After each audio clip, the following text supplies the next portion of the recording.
तो हेलो दोस्तों। देखते हैं फ्लिपकार्ट पे द बिग बिलियन डे चल रहा है। तो हमें मिला एक एयरबड्स जो कि 499 रुपये का पड़ रहा है। देखते हैं इसको अंदर क्या क्या फ्यूचर है।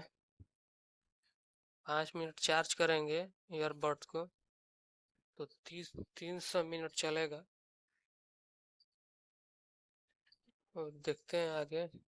डबल माइक दिया है, एआई से आवाज़ दिया है, मतलब थोड़ा सा अच्छा सुनाई देगा। और उधर भी आवाज़ थोड़ा अच्छा वाला जाएगा, क्वालिटी वाला जाएगा, ऐसा फंक्शन दिया है।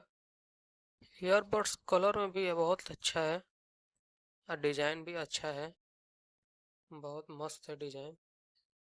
और इधर देख लेते हैं। फिंगरप्रिंट सिस्टम है सबका, सबका अलग अलग है। अलग अलग कलर आप देख सकते हैं, कितना सारा कलर है। 499 में ईयरबड्स है। इतना फास्ट चार्जिंग दिया है। वजन में भी ज़्यादा बड़ा नहीं है।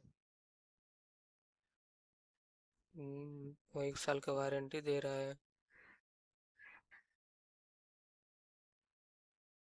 रेंज 10 मीटर है। 1.5 घंटा चार्ज करेंगे डब्बे को तो 40 घंटा चलेगा। रिव्यू देख सकते हैं।